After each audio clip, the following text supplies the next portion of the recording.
Calvary ಕ್ರೂಜೆಯ ನೋಡು, ಪ್ರೀತಿಯ ತ್ಯಾಗವು ಅದು, ನಿನ್ನನ್ನು ರಕ್ಷಿಸಲೆಂದೇ ಈಡಾಗಿ ತಾಪನುದನು. ಯೇಸು ಕ್ರಿಸ್ತನ ಅತಿ ಪರಿಶುದ್ಧ ನಾಮದಲ್ಲಿ ಎಲ್ಲರಿಗೂ ವಂದನೆಗಳು. ಮತ್ತಾಯನು ಬರೆದ ಸುವಾರ್ತೆ 3ನೇ ಅಧ್ಯಾಯ 13ನೇ ವಾಕ್ಯದಲ್ಲಿ, ಆ ಕಾಲದಲ್ಲಿ ಯೇಸು ಯೋಹಾನನಿಂದ ಸ್ನಾನ ಮಾಡಿಸಿಕೊಳ್ಳಬೇಕೆಂದು ಗಲಿಲಾಯದಿಂದ ಯೊರ್ದನ್ ಹೊಳೆಗೆ ಬಂದನು.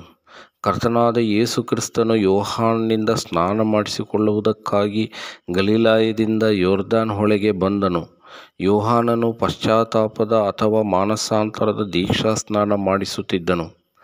ಯೇಸು ಕ್ರಿಸ್ತನು ಯಾವ ಪಾಪವೂ ಇಲ್ಲದವನಾಗಿದ್ದರೂ ಪಶ್ಚಾತ್ತಾಪದ ದೀಕ್ಷಾಸ್ನಾನ ಮಾಡಿಸಿಕೊಳ್ಳುವುದರ ಅವಶ್ಯಕತೆ ಏನಿತ್ತು? ಹಳೆಯ ಒಡಂಬಡಿಕೆಯ ಕಾಲದಲ್ಲಿ ಮಹಾಯಾಜಕನನ್ನು ನೇಮಿಸುವಾಗ ನೇಮಿಸಲ್ಪಡುವ ವ್ಯಕ್ತಿಯು ಸ್ನಾನದ ಪ್ರಕ್ರಿಯೆಯ ಮೂಲಕ ತನ್ನನ್ನು ಶುದ್ಧೀಕರಿಸಿಕೊಳ್ಳಬೇಕಾಗಿತ್ತು. ಅದೇ ರೀತಿಯಾಗಿ ನಮ್ಮ ಕರ್ತನಾದ ಯೇಸು ಕ್ರಿಸ್ತನು ನಮ್ಮೆಲ್ಲರ ಪಾಪಗಳನ್ನು ಪರಿಹರಿಸುವ ಯಜ್ಞವಾಗಿ ಸಮರ್ಪಿಸಲ್ಪಟ್ಟು ಸಮಾಧಿ ಮಾಡಲ್ಪಟ್ಟು 3ನೇ ದಿನ ಜೀವಂತನಾಗಿ ಎದ್ದು ಬಂದನು. ಈತನಲ್ಲಿ ನಂಬಿಕೆ ಇಡುವವರ ಪಾಪಗಳು ಕ್ಷಮಿಸಲ್ಪಟ್ಟು ರಕ್ಷಿಸಲ್ಪಡುತ್ತಾರೆ. ತನ್ನಲ್ಲಿ ನಂಬಿಕೆ ಇಟ್ಟು ರಕ್ಷಿಸಲ್ಪಟ್ಟವರಿಗೋಸ್ಕರ ಯೇಸು ಕ್ರಿಸ್ತನು ಶ್ರೇಷ್ಠ ಮಹಾಯಾಜಕನಾಗಿ ತಂದೆಯ ಬಳಿಯಲ್ಲಿ ಒಬ್ಬ ವಕೀಲನಾಗಿ ಮತ್ತು ಸಹಾಯಕನಾಗಿ ಬೇಡುವವನಾಗಿದ್ದಾನೆ.